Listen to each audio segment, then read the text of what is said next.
nit. Continuem amb les activitats del programa del 8 de març. Hoy hacemos la presentación del libro Sabias a cargo de Adela Muñoz Páez. Encantada de que puedas estar aquí, Adela. Ella es catedrática de Química Inorgánica de la Universidad de Sevilla. Ha desarrollado sus tareas docentes en las facultades de Química y Física en la Universidad de Sevilla y su carrera investigadora en el Instituto de Ciencias de Materiales de Sevilla, centro mixto entre el CSIC y la Universidad de Sevilla, del que fue vicedirectora del 1998 a 2010. Para su trabajo de investigación ha trabajado en fuentes de radiación del sincrotrón en Gran Bretaña, Japón, España, así como la fuente europea, SRF, situada en Grenoble, en Francia. Ha publicado más de 75 artículos en revistas internacionales.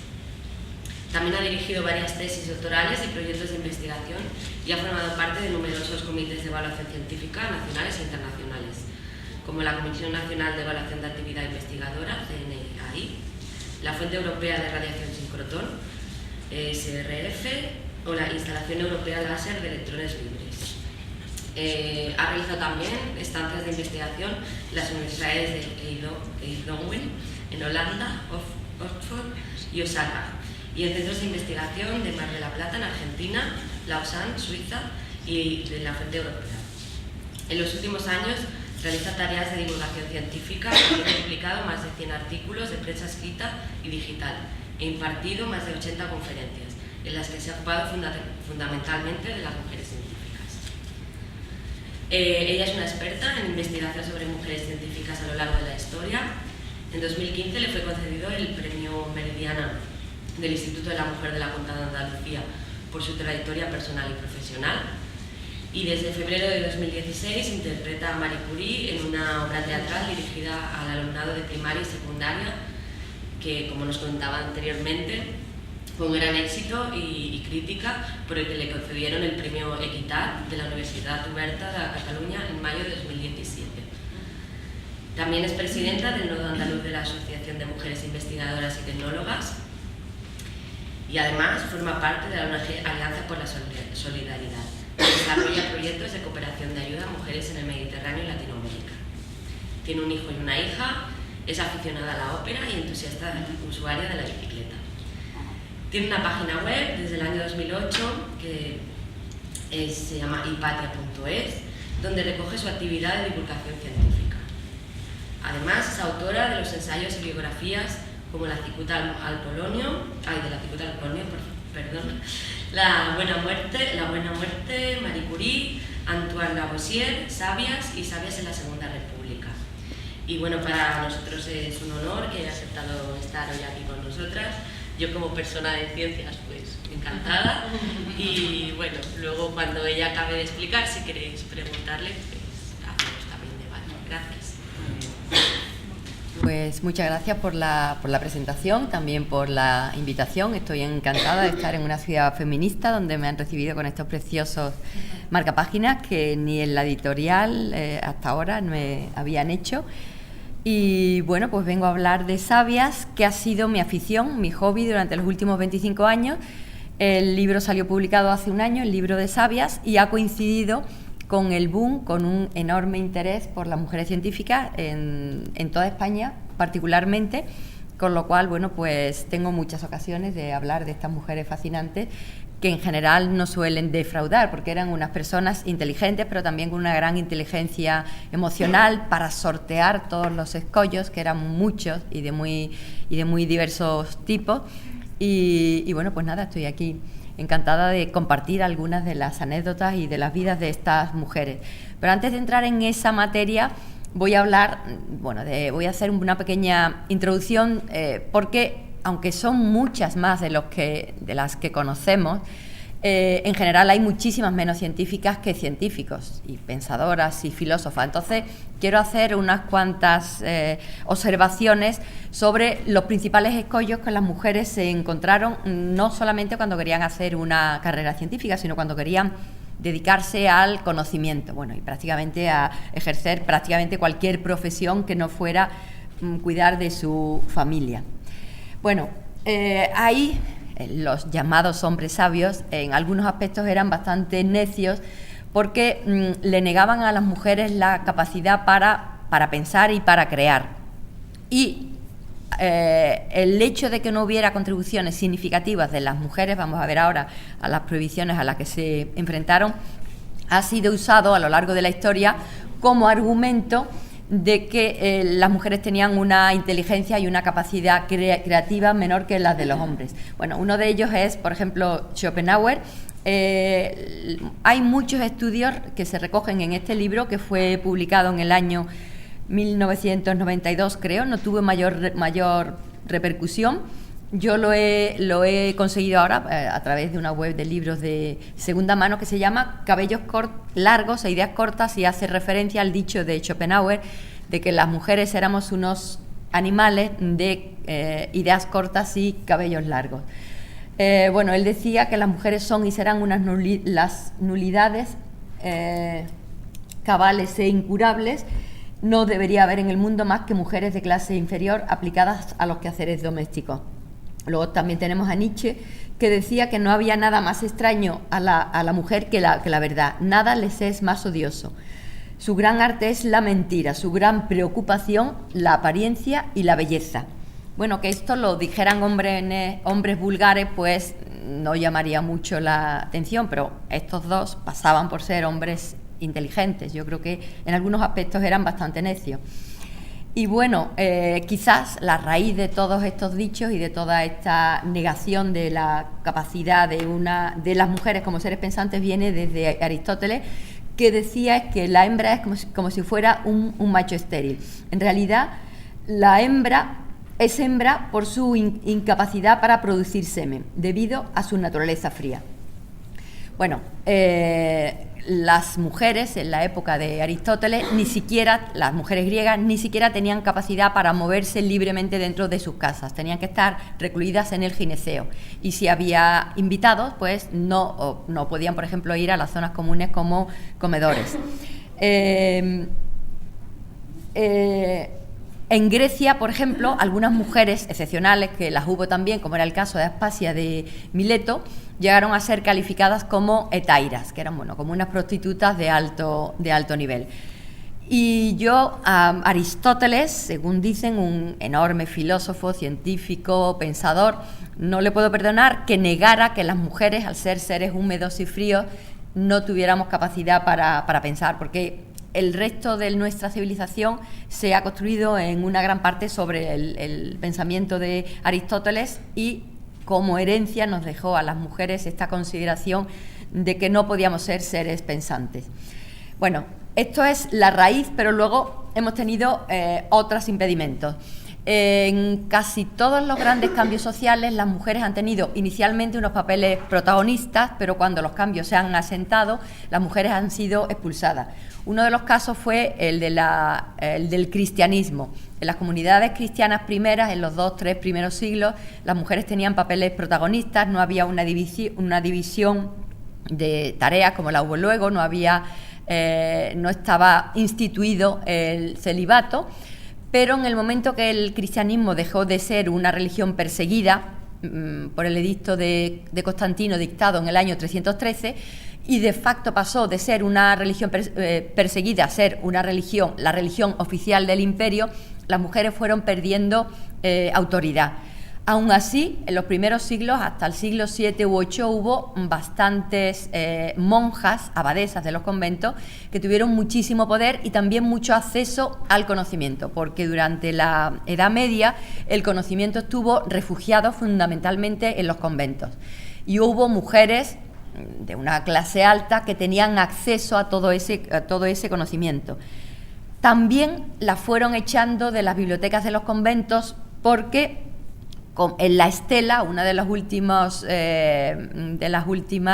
decisiones que se tomaron como consecuencia de la reforma emprendida a finales del siglo IX, comienzos del siglo X, para erradicar el pecado de nicolaísmo, para echar a las barraganas de las camas de los curas, terminaron echando a las mujeres de todas las posiciones de poder en la Iglesia, prohibiéndoles que ellas tuvieran una voz independiente de los hombres o de los confesores. y en el año 1298 el Papa Bonifacio VIII hizo un decreto papal llamado, bueno, que se conoce como periculoso, habla del peligro de estas mujeres que tenían autonomía y que tenían voz. Entonces, ese fue, yo creo, la última gran prohibición dentro de la Iglesia Católica, que terminó de quitarle la voz a las mujeres y también el acceso a las bibliotecas. Poco después empezaron a crearse las universidades entre los siglos XIII, XIV, XV, dependiendo de los países, y como herederas de ese espíritu misógino de las escuelas monacales, una de las primeras cosas que hicieron fue prohibir el acceso a las mujeres. Y bueno, esa prohibición ha estado vigente hasta finales del siglo XIX y en la mayor parte de los sitios primera mitad del siglo XX. Aquí tenemos una representación de un aula de Salamanca, poco después de su formación, con varios alumnos que son todos miembros de órdenes monacales. Parece que las prohibiciones son cosa del pasado, en casi todos los ámbitos lo son. Aquí, por ejemplo, en España, el acceso de las mujeres a la universidad fue libre a partir del año 1910, que es una época relativamente temprana. En Inglaterra, por ejemplo, al tener las universidades una gran autonomía, cada una de ellas tuvo que pelear independientemente para que las mujeres fueran admitidas.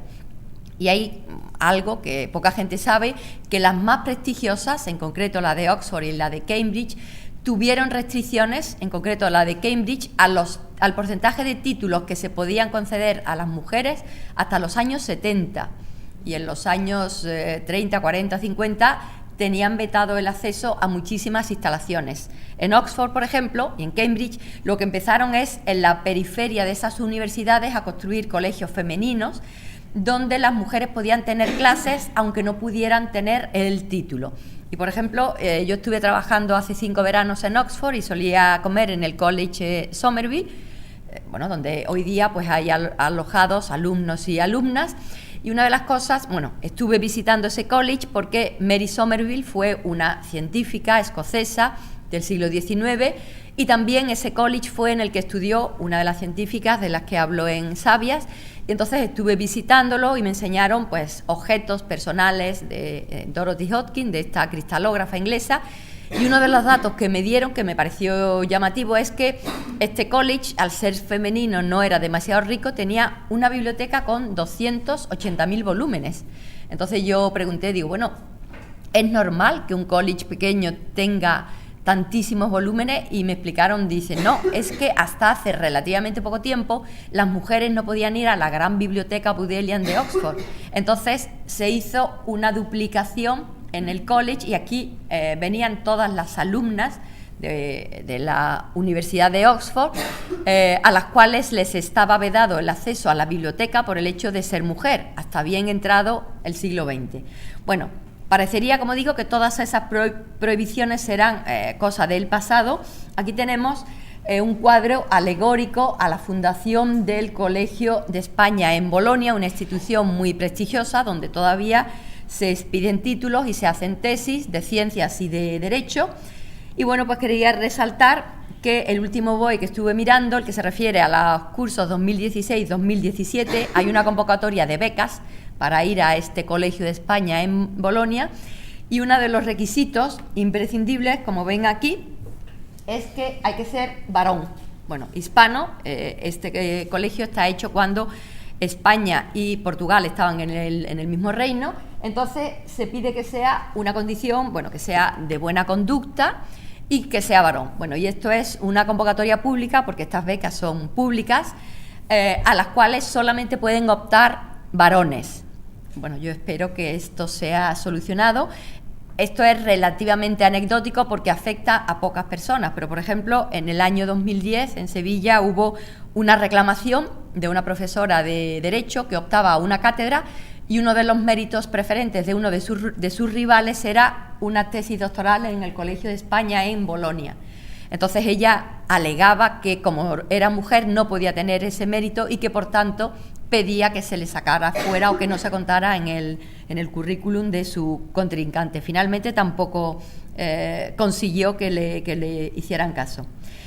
Bien, vamos avanzando. Después de las universidades, aquí tenemos la Academia Francesa, fundada por Colbert en el año 1666, durante el reinado del Rey Sol. Estos son los foros donde se discutía sobre ciencia.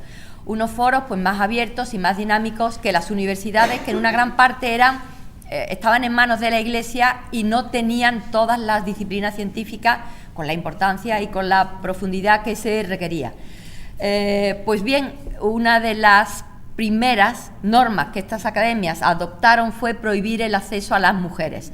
Se da la paradoja de que estas academias, en concreto las de Francia, se gestaron en las conversaciones que tenían lugar en los salones que regentaban algunas señoras. En Francia, por ejemplo, era el caso de Madame de Rambouillet. Entonces allí se habló de la necesidad de la creación de estas academias. Cuando se fundaron hubo algunas mujeres con muchos méritos que solicitaron su acceso, se les vetó y este veto duró durante 4 siglos. Y bueno, a pesar de estas, que son yo creo las más llamativas pero no las únicas, de estas prohibiciones y de estos impedimentos siempre ha habido mujeres en todas las civilizaciones, en todo momento. A pesar de lo cual, esas mujeres además no han pasado a la historia, han sido borradas. Y bueno, lo que yo hago en el libro Sabias es rescatar algunas de ellas. Bueno, aquí tengo un paseo por el espacio y por el tiempo. Las que están incluidas en el libro son, bueno, hay muchas más, pero son de la 1 a la 8. Y luego, bueno, hay una bastante curiosa, muy desconocida y muy deslumbrante, en el Hollywood de los años 40. Y bueno, de estas pues tenemos tiempo porque no nos podemos alargar demasiado por si luego quieren hacer preguntas. Eventualmente podemos volver a alguna de estas señoras. Pues podríamos elegir, yo creo que 4, como digo, para estar un tiempo de exposición no particularmente largo. Entonces 4 de las que están viendo aquí, que les parezcan a ustedes particularmente atractivas, el resto están todas en el libro y hay muchísimas más. Entonces, bueno, si alguien quiere elegir algunas. La primera, bien, empezamos entonces por Sumer, seleccionamos algunas más, 3 más. Las 5, vale, en España, sí. La última charla que hice también, las 7 en Polonia, bien. Y ya llevamos 3. Hollywood. Y Hollywood, sí. Bueno, esto es, ella es súper llamativa e inesperada. Empezamos entonces con Sumer. Bueno, aquí tengo la localización geográfica de todas estas señoras. Fundamentalmente estamos dentro de Europa, pero también tenemos en lo que hoy es Irak, el sitio donde nació la historia, porque es el sitio donde tenemos los primeros vestigios de documentos escritos. Estos documentos escritos, como estamos hablando de Sumer, de Mesopotamia, la zona entre los ríos Tigris y Éufrates es una zona que no contaban con grandes yacimientos de piedra, tampoco tenían grandes bosques. La materia prima para desarrollar toda esta cultura era fundamentalmente el barro. Entonces, para escribir símbolos en el barro no podían ser demasiado complejos, tenían que ser, bueno, inserciones con unas cañas, es lo que dio lugar a la escritura cuneiforme. Los ideogramas iniciales se fueron simplificando. Entonces, en la zona de Mesopotamia, entre los ríos Tigris y Éufrates, es donde surge la historia en la civilización sumeria. Bien, aquí tenemos una de las construcciones típicas, un zigurat, donde tenemos varias terrazas, encima de las cuales se construían los templos, y justo en esta zona en esta zona y en esta época, estamos hablando en torno al año 3000 a.C., surgió la escritura. Aquí también había surgido, algunos milenios antes, la ganadería y la agricultura. Estamos hablando de una zona que, como digo, eran pantanos y zonas desérticas, y con la inteligencia y con el tesón del ser humano, hombres pero también mujeres, pues consiguieron dominar a la naturaleza, reconducir las aguas y empezar, pues como digo, la agricultura, ganadería. Cuando progresaron en el cultivo de las plantas y también en la cría de los animales, empezaron a tener excedentes y entonces para intercambiar esos excedentes pues surgió el comercio. Para tomar nota de las transacciones comerciales surgió la necesidad de hacer una serie de símbolos, entonces surgió la escritura. Y luego para contar pues las transacciones hechas, los excesos de grano o de los distintos materiales que se intercambiaban, pues surgieron las matemáticas. Entonces estamos en la auténtica cuna de la historia. También allí surgió otra ciencia, la ciencia de la astronomía. Se descubrieron 5 planetas, se descubrió la Luna. El objetivo del estudio del firmamento era porque se pensaba que los dioses, los sumerios, tenían un panteón extraordinariamente complejo, con miles de dioses y diosas. Entre otras, por ejemplo, era una diosa la responsable de la cerveza, Ninkasi. Bien, pues estos dioses y diosas se suponía que se comunicaban con los hombres mediante el movimiento de los cuerpos celestes. Entonces allí, en los zigurat, eran los centros de religión, pero también eran los centros del poder político y los centros para observar el firmamento. Entonces, los sacerdotes y las sacerdotisas tenían que ser también astrónomos para interpretar lo que los dioses querían decirle a los mortales. Bien, pues allí estamos justamente en el comienzo de la historia, en la década de 1920, fue una expedición que quería seguir las huellas del patriarca Abraham. Esta expedición estuvo financiada por el Museo Británico y también por la Universidad de Pensilvania. No encontraron la casa natal del patriarca Abraham en la ciudad de Ur, una de los primeros enclaves y más poderosos de esta zona. Encontraron otras cosas como un enterramiento de una reina particularmente poderosa, la reina Punjabi, con un gran tesoro de oro y lapislázuli, pero también encontraron este pequeño disco de calcita, mucho más modesto, pero que tenía una información extraordinariamente valiosa. Aquí vemos a 4 figuras que están, 4 figuras que presentan una ofrenda en una especie de altar ante uno de los dioses. Y de esas 4 figuras hay una de ellas que tiene una especie de sombrero, que lleva un traje típico, con una especie de volantes y que va tocada. Bueno, pues esa persona es una mujer y en el anverso pone que era Eneduana, esposa del dios Nana e hija del rey Sargón. Sargón de Akkad fue el primer gran conquistador de la humanidad, creó un imperio y en lugar de tomar el nombre de la ciudad de la que era oriundo, él fundó su propia ciudad, Akkad. Entonces él es conocido como Sargón de Akkad. Lo que hizo cuando conquistó la ciudad de Ur, que en esa época era la más importante de todo el imperio sumerio, fue poner a su hija como suma sacerdotisa en el templo del dios protector de la ciudad, el dios Nana, el dios de la luna. Es curioso porque Sargón de Akkad tuvo un origen que en cierto modo recuerda el de Moisés. Hay una leyenda que dice que él fue el hijo de una suma sacerdotisa que violó sus votos, tuvo este hijo y para salvarlo de una muerte segura lo puso en un cesto fabricado con juncos y recubierto con brea, con pez, y lo puso en el río. Este cestillo con Sargón fue encontrado por el jardinero del rey de la ciudad de Ur, que lo recuperó. Sargón fue uno de sus generales y luego finalmente él fue el conquistador del primer gran imperio.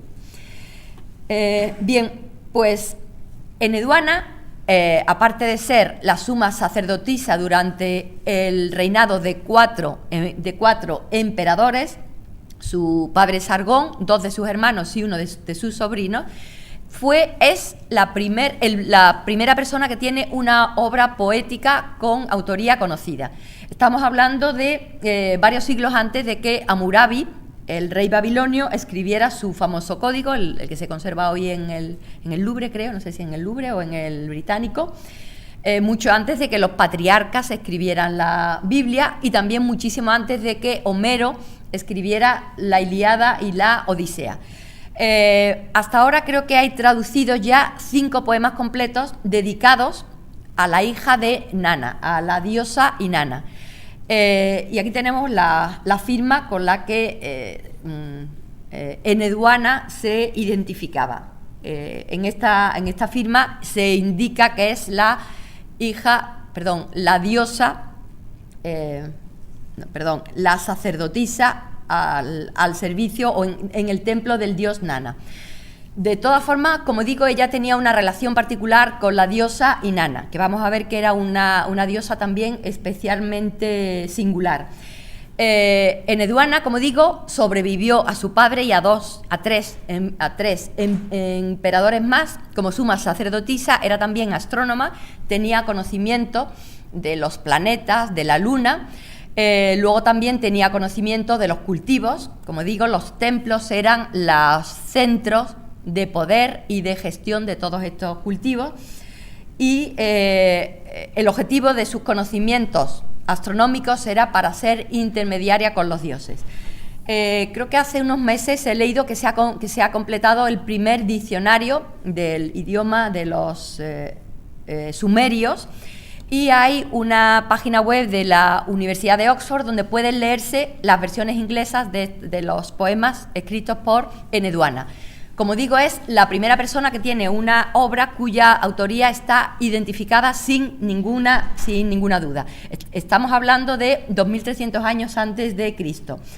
Unas palabras sobre la diosa Inanna, porque esta diosa es una diosa poderosa, también vengativa, es diosa del amor, pero también es diosa de la guerra.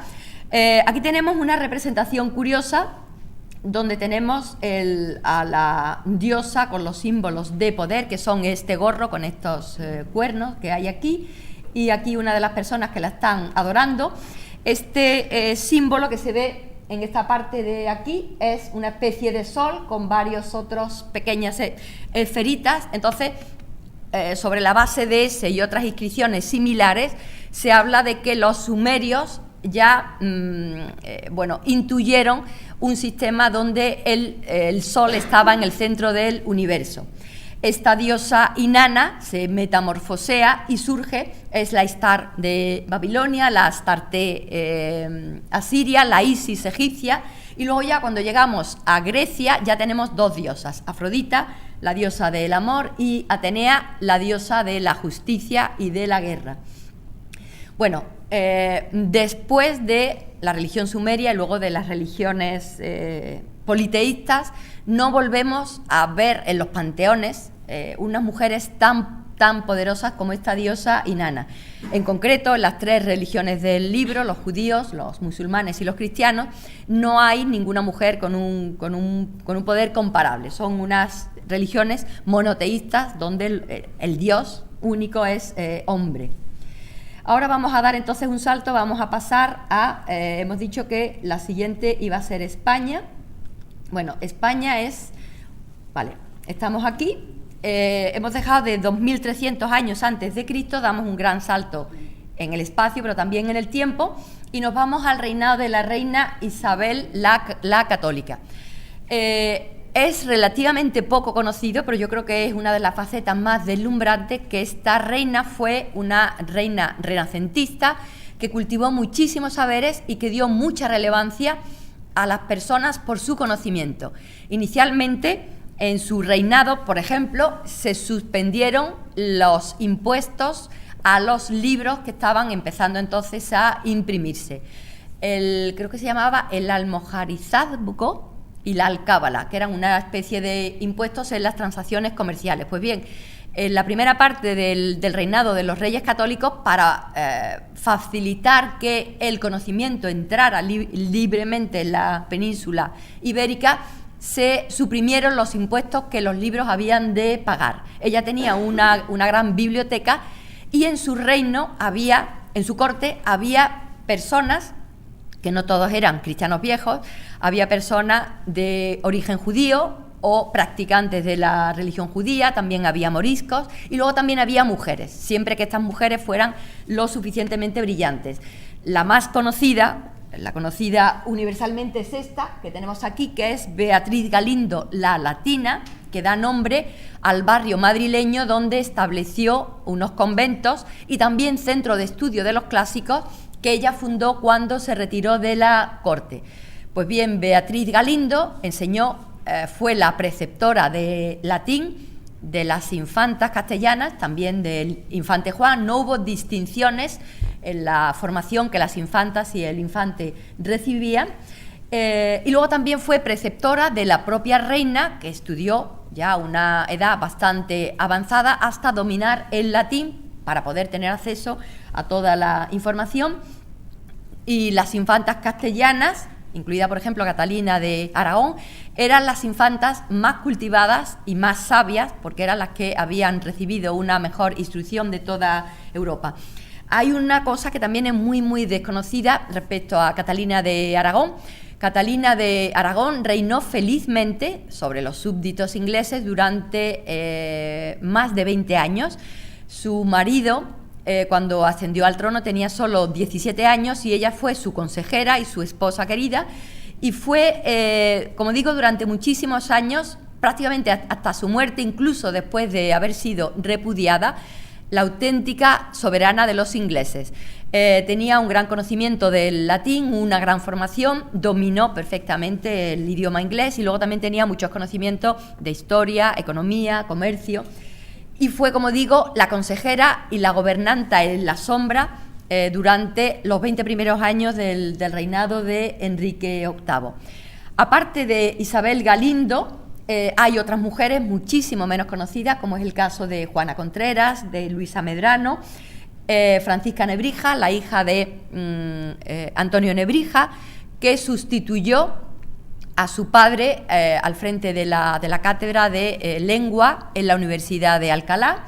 Y luego también tenemos a Juana Contreras y Luisa Medrano, que también fueron profesoras en la Universidad de Salamanca. Luego tenemos la poeta Teresa de Cartagena o otras grandes mujeres de letras como Luisa Sigeo. Querría resaltar que Menéndez Pelayo, que no es sospechoso de ser feminista, habla de que había más de 40 de estas mujeres en su obra humanistas españoles del siglo XVI. Entonces, en el reinado de la reina Isabel hubo un florecimiento en general de los saberes de todos los tipos. El descubrimiento de América también hizo que fuera imprescindible desarrollar conocimientos de navegación, matemáticas, construcción de barcos, astronomía, cartografía.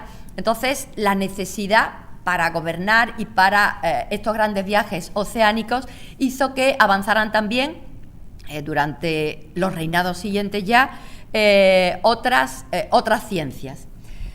De todas formas, ahora vamos a dar un salto en el tiempo, nos vamos a ir al bisnieto de la reina Isabel, nos vamos a ir a Felipe II. Pues bien, durante el reinado de Felipe II nació y vivió en Alcaraz, un pueblo de la provincia de Albacete, que tiene esta preciosa plaza que vemos aquí, de la cual sabemos que era hija del bachiller Sabuco y que se casó a los 18 años con Acacio Buedo.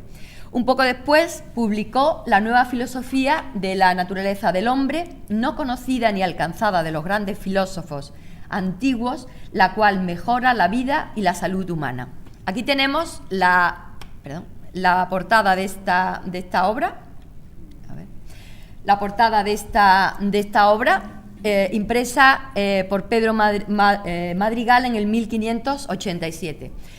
La relevancia de esta obra es que intenta ser un compendio de filosofía, de medicina, no solamente física, sino también psicológica. En esta obra muy peculiar nos encontramos con muchísimos conceptos rompedores.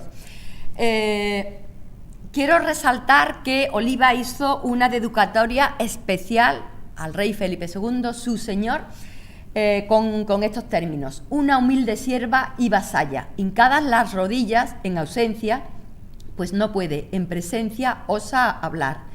Dióme esta osadía y atrevimiento aquella antigua ley de alta caballería, a la cual los grandes señores y caballeros de alta prosapia se quisieron atar y obligar, que fue favorecer siempre a las mujeres en sus aventuras. Entonces, sobre la base de esta antigua ley, pone bajo su protección a mi hijo, que yo he engendrado, y reciba este servicio de una mujer que pienso es el mayor en calidad que cuantos han hecho los hombres. Como veis, bueno, ella estaba segura de la valía y de la originalidad de su obra y, bueno, esgrime su condición femenina para ponerlo bajo la protección del rey. Entre otras muchas cosas, su obra me la descargué de una universidad americana donde estaba digitalizada. Él contradice a Aristóteles en un tema tan crucial como la herencia. Hasta entonces se creía que los hijos eran herederos solo de los padres y que las mujeres eran un mero receptáculo. Ella dice que los hijos eran una mixtura del padre y de la madre. Luego también decía que la valía de una persona había de venir dada por sus méritos, por sus obras, no por su fortuna y no por su estirpe, lo cual en la época donde ser cristiano viejo era lo más importante, era toda una revolución. Ella es la primera persona que habla de la pena negra que consume al ser humano, se estaba refiriendo a la depresión. Bueno, luego también habla de lo que hoy podríamos interpretar como neurotransmisores, el suconervio, bueno, como la fuerza vital, y bueno, tiene otros muchos descubrimientos. Bueno, después de 3 siglos, desde el año 1903, la obra consta a nombre de su padre porque en esta época se descubrió un documento privado firmado por él.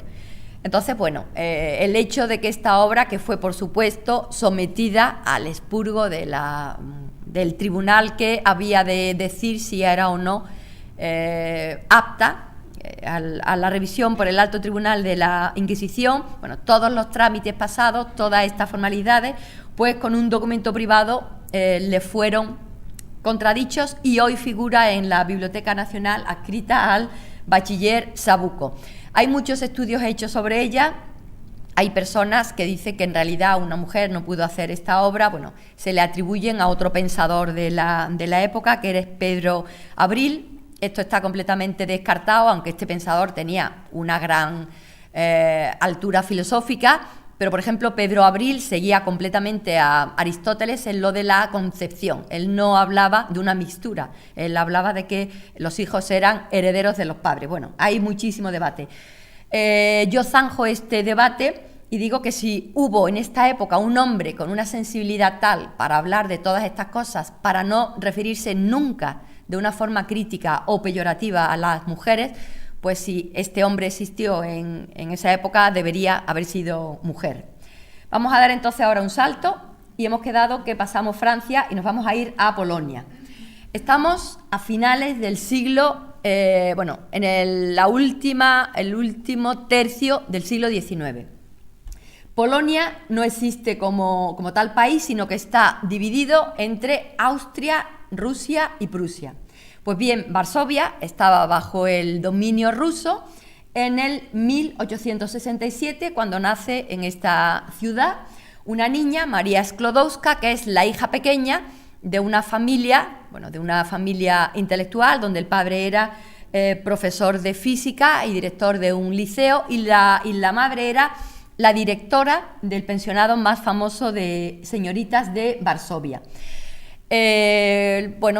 María lo tenía todo para haber sido una niña feliz. Sin embargo, en su niñez hubo 2 grandes dramas. El primer drama, que ella vivió de una forma extraordinariamente intensa, es que al estar su patria invadida por los rusos, ella no podía estudiar en su polaco natal, no podía estudiar la historia, poesía, literatura, y no podía usar su lengua materna en el colegio. Y ella, que dominaba el ruso desde una edad muy, muy temprana, era la encargada de responder a los inspectores rusos cuando visitaban el colegio. Eso es algo que ella vivía como una afrenta. La tensión como consecuencia de esta ocupación la vivían los niños polacos en el colegio, porque los profesores polacos hacían una enseñanza doble, la oficial de cara a los rusos y la nacional en polaco, hablando pues de la historia, literatura, etc. Como una consecuencia indirecta de esta ocupación, el profesor Sklodowski primero fue degradado desde director hasta profesor, luego hasta conserje y finalmente fue expulsado del instituto, del liceo. Tanto por la parte de la familia paterna como la materna de María, bueno, había habido grandes resistencias y tenía muchos familiares que habían sufrido, por ejemplo, el exilio en Siberia. Uno de sus tíos abuelos, por parte de la familia materna, tuvo que ir andando desde Varsovia hasta Siberia descalzo. La consecuencia más dramática de la ocupación rusa, como digo, fue la falta de ingresos que hizo que tuvieran que admitir pensionados, alumnos internos en su casa, que era bastante pequeña, tanto que María y su hermana pequeña tenían que dormir en el comedor. Y uno de estos pensionados trajo el tifus, le contagió a su hermana mayor Sofía, que murió al muy poco tiempo, y su madre, que padecía tuberculosis desde muy poco después de que ella naciera, murió al año después. Entonces, cuando María había cumplido 10 años, vivió este gran drama que tuvo en ella un impacto muy fuerte y que, por ejemplo, hizo que dejara de creer en el Dios católico, en el que su madre creía fervientemente, porque ese Dios le había arrebatado al ser que ella quería más. Otra de las consecuencias de esta invasión de Polonia por los rusos es que las mujeres no podían estudiar. María y su hermana mayor, Bronia, habían decidido que ellas querían estudiar y como María no se rendía fácilmente, hizo un pacto con Bronia. Ella trabajaría para pagar los estudios de Bronia en la ciudad de sus sueños, en París. En la Sorbona sí podían estudiar las mujeres. Y luego, cuando Bronia terminara sus estudios de medicina, se encargaría de pagar los estudios de Marie. En Varsovia no conseguía suficiente dinero dando clases particulares, entonces tuvo que irse a trabajar como institutriz interna al campo, a una pequeña ciudad, Tsukusi, que tiene 2 vocales y algo así como 10 o 12 consonantes, en casa de la familia Zorowski. Inicialmente la acogieron como una hija hasta que llegó el hijo mayor, que estaba estudiando matemáticas en Varsovia. Se enamoraron, Marie y Casimir, e hicieron planes de boda. Él mantuvo en secreto estos planes hasta que estuvo todo hecho y cuando se lo dijeron a los padres de él, decidieron que su primogénito no se podía casar con la institutriz. Y este chico no se enfrentó a su familia para defender su amor con Marie. Entonces todavía María. Aún así, María tuvo que seguir trabajando con esta familia durante 3 años para seguir pagando los estudios de Bronia en París. También esperaba que finalmente Casimir reuniera el valor suficiente para enfrentarse a su familia y poder, por fin, tener una vida juntos. Esto no se dio y finalmente, en el año 1891, tras darle un ultimátum a Casimir y que éste lo rechazara, reunió valor y se embarcó en un viaje hasta París. Estamos hablando de una chica que era relativamente mayor, porque ya tenía 24 años. Se tuvo que ir a un país extranjero y empezar unos estudios a una edad donde la mayor parte de los jóvenes ya los habían terminado.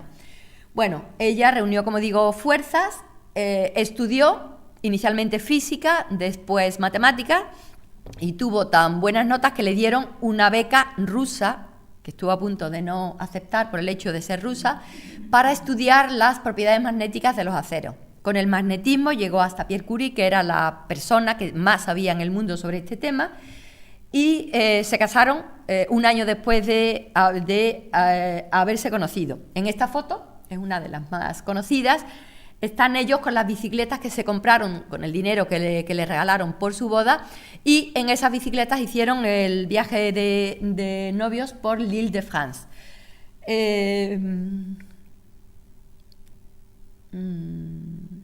Bien, cuando volvieron del viaje de novios, Marie decidió que ella quería estudiar unos rayos misteriosos que acababan de ser descubiertos y consiguió convencer a Pierre, que estaba trabajando con el magnetismo, también había sido el descubridor del efecto piezoeléctrico, pues consiguió que Pierre dejara todo su campo de investigación y la ayudara a ella, y no al contrario, para intentar desentrañar estos rayos tan nuevos y tan misteriosos que no los entendía ni la persona que los había descubierto. Estamos hablando que Marie estaba trabajando como un favor especial a Pierre. Pierre era un profesor, no era miembro ni de las grandes écoles parisinas, ni de la universidad francesa. Era profesor en un centro que era algo así como un centro de formación profesional, la Escuela Industrial de Física y Química de París. Entonces, como un favor especial a él, que era un profesor en esta escuela durante muchísimos años, permitieron que Marie trabajara en la esquina de un pasillo y que procesara el material que ella fue consiguiendo, el mineral pechblenda, en un cobertizo abandonado, donde antes habían usado como almacén. Bueno, una de las cosas que consiguió Marie antes de casarse con Pierre era que él, que era un investigador genial, cumpliera con el primer paso para una carrera académica, que fue presentar una tesis doctoral. Pierre consideraba que eso eran formalidades que no tenían mayor importancia, pero Marie, que había tenido siempre las mejores notas, bueno, excepto un segundo puesto en su grado en matemáticas, que ella consideró que era como un gran baldón, pues Marie lo convenció de que eso era importante. Y luego lo arrastró a investigar estos nuevos rayos, a los cuales Marie tuvo que comenzar por darles nombre. Ella lo llamó la radiactividad. Inventó ella el término radioactivo. Tengo copia del primer artículo que ella publicó sola sobre estas sustancias, antes de haber convencido a Pierre. Bien, pues la investigadora novata tuvo mucha suerte, tenía unos resultados que no le cuadraban, y en lugar de pensar que estaba confundida, tuvo la gran osadía de pensar que había unos elementos químicos que no había descubierto nadie, que fueron el polonio, llamado así en honor a una Polonia que todavía no existía como tal país, y luego el radio. Bueno, el trabajo que ella hizo fue un trabajo titánico, porque tuvo que procesar toneladas de pechblenda, que consiguió, dio un trato especial que se la dieran gratis. Sin embargo, ellos tuvieron que pagar privadamente el coste del transporte. Bueno, pues ella procesó personalmente toneladas de pechblenda para aislar una cantidad muchísimo menor que 1 gramo de radio y muchísimo más pequeña que 1 gramo de polonio. Como consecuencia de estos descubrimientos del proceso de la radioactividad, a Pierre y a Henri Becquerel, el que los había descubierto, los propusieron para ganar el premio Nobel, y Pierre dijo que si el motivo por el que estaban barajando darle el Nobel era la radioactividad, no los fenómenos del magnetismo, donde él había hecho unos descubrimientos únicos, o la piezoelectricidad, que si era por la radioactividad, Marie tenía que estar entre las premiadas, firmemente. Se lo dieron a los tres. Ellos estaban entonces enfermos ya, estaban trabajando muchísimo, sin protección ninguna, con las sustancias radiactivas.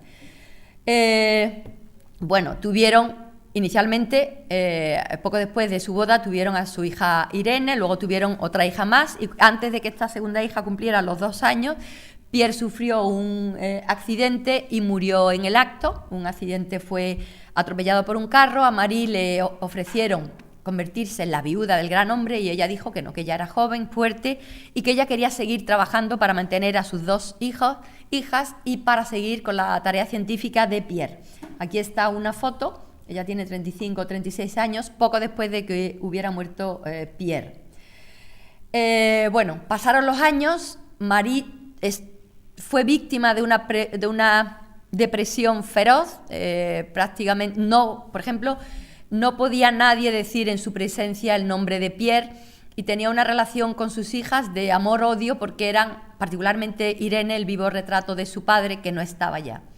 Entonces, bueno, tenía una relación donde, por ejemplo, la ternura no tenía cabida, porque era una persona, como digo, extraordinariamente afectada por una depresión, y se refugió en el trabajo. Pasó el tiempo y al cabo de los 6 años se enamoró de un hombre casado, pero separado, y con ella la prensa amarilla tuvo un debut ignominioso en la que casi se la cargan. Los periódicos más amarillistas espolearon a la gente y la llamaron judía, polaca, furcia, robamaridos, extranjera, y pidieron que fuera expulsada de Francia.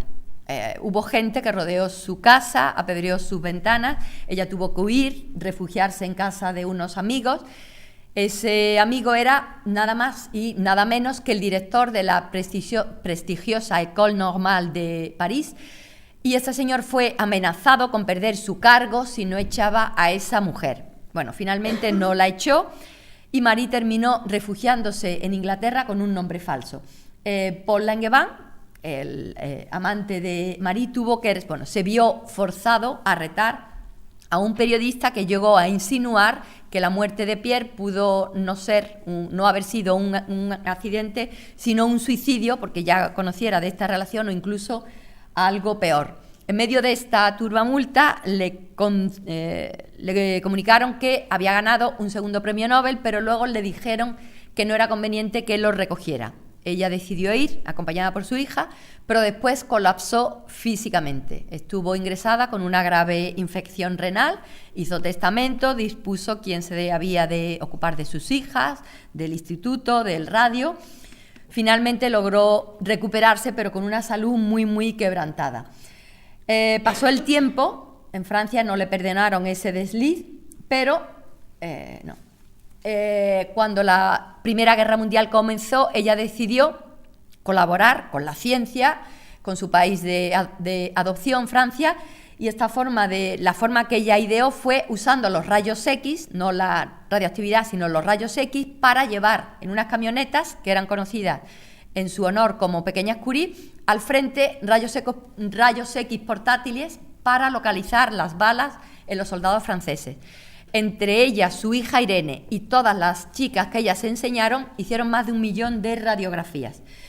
Ella no se rindió nunca, más que cuando la muerte se la llevó, en cierto modo, como consecuencia del trabajo con las sustancias radiactivas, sin ser consciente de que también podían ser letales, y fue la primera mujer enterrada en el Panteón francés, donde están todos los ilustres hombres franceses. Ella, que ni fue hombre ni fue francés de nacimiento.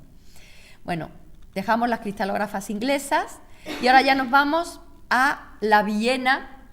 No está en el libro porque ella merece por sí misma un libro sola. Nos vamos a la Viena de comienzos del siglo XX. Nos vamos a una ciudad efervescente donde vivían pues los pintores Klimt y Kokoschka, el escritor Robert Musil, y Stefan Zweig, el compositor Mahler, el Freud, el inventor del psicoanálisis, o el científico Boltzmann, por nombrar solo algunos. Hedy Kiesler era la única hija de un matrimonio formado por una pianista de origen judío y un banquero.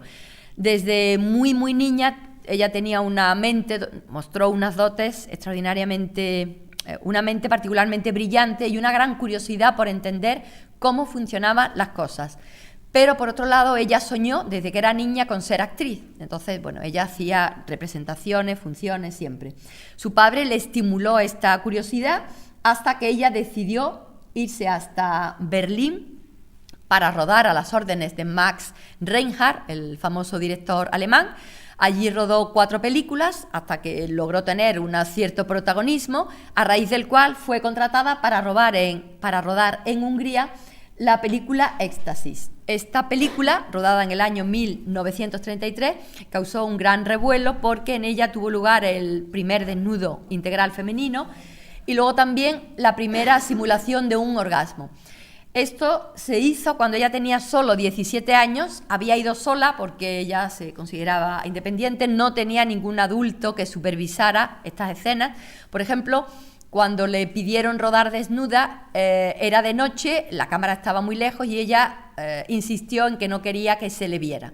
Le dijeron que no se le vería nada puesto que había muy poca luz y las cámaras estaban lejos. Ella no era consciente de que existían cosas como el zoom.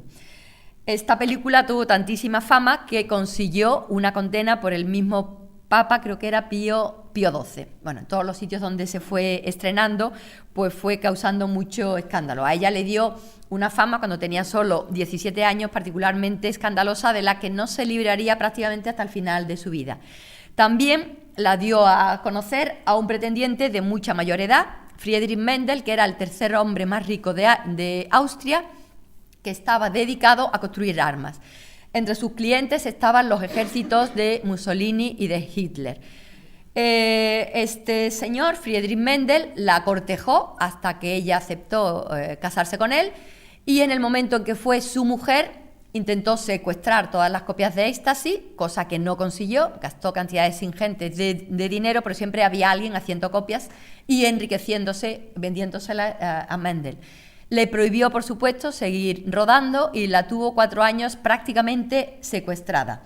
Finalmente ella pudo escapar y en el barco camino de Estados Unidos coincidió con el productor Louis B. Mayer, miembro, fundador de la Metro-Goldwyn-Mayer, que la introdujo en Hollywood por la Puerta Grande. Aquí tenemos algunas de las películas donde ella actuó. Aquí está con Clark Gable, aquí está con Charles Boyer, luego también rodó con casi todos los galanes famosos de la época. Y luego aquí está con una película que hizo bastante después, en el año 48, caracterizada como Dalila, en la película Sansón y Dalila, que rodó a las órdenes de Cecil B. DeMille con Víctor Mature. Pues bien, en la Segunda Guerra Mundial, aparte del odio a los nazis que ya había ido acumulando el tiempo que estuvo casada con Friedrich Mendel, también había tenido ocasión de ver que era esencial, una información esencial, poder dirigir los torpedos sin ser interceptados por el enemigo. Hubo un hecho, el hundimiento de un barco que estaba cargado, donde había muchos niños ingleses refugiados, cuyos padres los pusieron en este barco para que escaparan de los bombardeos de los que era víctima Londres. Pues tras el hundimiento de este barco por parte de los nazis, creo que de los 700 niños sobrevivieron poquísimos, 30 o 40. Eso fue el detonante para que ella decidiera hacer algo realmente útil para el ejército aliado, para poder vencer a los nazis, que hasta entonces eran imbatibles por tierra, mar y aire. Entonces, ella inventó un sistema de comunicación secreto que estaba basado en dirigir los torpedos, se estaba pensando, con una frecuencia variable, de forma que solamente el emisor y el torpedo tenía información de cómo iba variando esta frecuencia. Aquí tenemos la portada de esta patente. Ella figura con su nombre de soltera, el de su marido de entonces, en total tuvo 6 maridos, y aquí tenemos la fecha de la patente y su número. Contó con la colaboración de George Antheil, que era el enfant terrible de la música americana de la época, y trabajó con él para ver cómo se podían variar de una forma aleatórica a lo largo de 88 frecuencias, que son el número de las teclas que hay en un piano. Pues bien, justo cuando estaba desarrollando y haciendo las pruebas de este invento, inicialmente el ejército aliado mostró interés, pero finalmente no lo desarrollaron, posiblemente porque no tenían la tecnología para aplicarlo. Pues cuando estaba trabajando en esto, por las noches, por la mañana estaba rodando la chica Ziegfeld, en la cual sus compañeras de rodaje eran Lana Turner y Judy Garland. Esta es una de las imágenes de Hedy Lamarr cuando estaba rodando esta chica Ziegfeld. El nombre de Hedy de Lamarr se lo puso Louis B. Mayer, en concreto su mujer, en honor de Barbara Lamarr, que era una de las estrellas de la Metro, que había muerto pocos años antes por una sobredosis. Bien, lo curioso del invento de Hedy, que como digo no se empleó hasta la crisis de los misiles en Cuba en el año 62, es que es justamente la base de todo el sistema de comunicaciones sin cable que usamos todos hoy día y que nos permite enviar y recibir millones de mensajes sin interferencias. Entonces, Lo que ella inventó para no ser detectado por los nazis es lo que se usa ahora para que unos mensajes no interfieran con otros y no nos lleguen, bueno, con la información mezclada o con la información contaminada. Entonces, la base del Bluetooth, del Wi-Fi, es esta idea del espectro ensanchado de salto de frecuencia, que ella intuyó. Bueno, eso estuvo... como no era propiedad suya, no lo pudo desarrollar porque era propiedad del ejército. En el año 62 eso fue rescatado, y luego en los años 80, cuando ya existía una tecnología analógica y digital para poder hacer este cambio de frecuencia de una forma automática, pues fue cuando se rescató esto. A ella no se la reconoció hasta el año 1998, cuando ya empezaba el gran boom de las comunicaciones, y le dieron el premio a la persona que había hecho el descubrimiento más relevante en nuevas tecnologías. Bueno, entonces ya estaba bastante mayor. En su afán inútil por detener el paso del tiempo, se había sometido a mucha cirugía y decidió que no recogía el premio, pero mandó a su hijo a que lo recogiera en su lugar y a que lo agradeciera. Bueno, hoy día la presencia de las mujeres en ciencia es mucho más numerosa, pero aquí tenemos este diagrama tijera. Estos son las mujeres matriculadas, licenciadas o graduadas, doctoras, prácticamente el 50%, y aquí ya serían catedráticas, o sea, el máximo nivel en universidad o en centros de investigación. Estos datos son del curso 16-17 y tenemos unos diagramas parecidos desde hace 20 años. O sea, esas tijeras no se van cerrando para llegar a dos líneas más o menos paralelas. Entonces, bueno, hace falta seguir teniendo acciones positivas para que las mujeres tengan una representación acorde con su puesto en la ciencia y en la sociedad a lo largo de todo el rango. Como acciones para aumentar la presencia de las mujeres en los laboratorios y sobre todo para recopilar o recuperar las de las mujeres pasadas, las científicas pasadas hoy día, desde el año 2016 este caballero decidió que le quería explicar a su hija de 10 años que ella podría ser cualquier cosa que ella quisiera, que nada le estaba vedado por el hecho de ser mujer, y para conseguirlo decidió que en lugar de comprarle un libro o llevarla a una conferencia o a una exposición, era mejor convencernos a 5 científicas, que somos las que estamos aquí, para que nos metiéramos en la piel de 5 científicas del pasado y luego habláramos de nuestra propia experiencia actual como científicas. Bueno, estas son las 5 científicas: María José Jiménez, matemática; Isabel Fernández, matemática; Clara Grima, matemática; Paco Vega, el inventor de todo esto; Carmen Romero, ingeniera informática; y esta soy yo, y son Hedy Lamarr, Hipatia de Alejandría, Rosalind Franklin, Ada Lovelace, la hija de Lord Byron, y Marie Curie. Inicialmente esto estaba pensado para una única función. Esta foto está hecha inmediatamente antes de empezar la primera función, que empezamos a lo grande, nos compramos vestidos por nuestra cuenta porque no teníamos financiación ni ningún patrocinio, y arrancamos con una obra para un turno doble de 400 alumnos, y bueno, hemos seguido haciendo. Ya llevamos 67 centros escolares, 21, hemos estado en 21, ya llevamos 24 representaciones, más de 6.500 espectadores. Estos son los sitios en los que hemos estado y el número de las funciones que hemos hecho. Yo creo que aquí faltan 2 o 3. Y tenemos invitaciones de otras muchas. Últimamente tenemos una muy insistente de el estado de Chiapas, en México, que bueno, por problemas logísticos va a ser un poco complicado que podamos aceptar. Esto es una composición de fotos que hizo uno de nuestros seguidores. Estos somos las 5 ataviadas con los vestidos del pasado, y esto es como salimos cuando esos 5 monólogos terminan, salimos haciendo un diálogo donde contamos nuestros nombres, lo que hacemos cada uno en nuestro campo de investigación y por qué la ciencia es importante y por qué para nosotros es fascinante.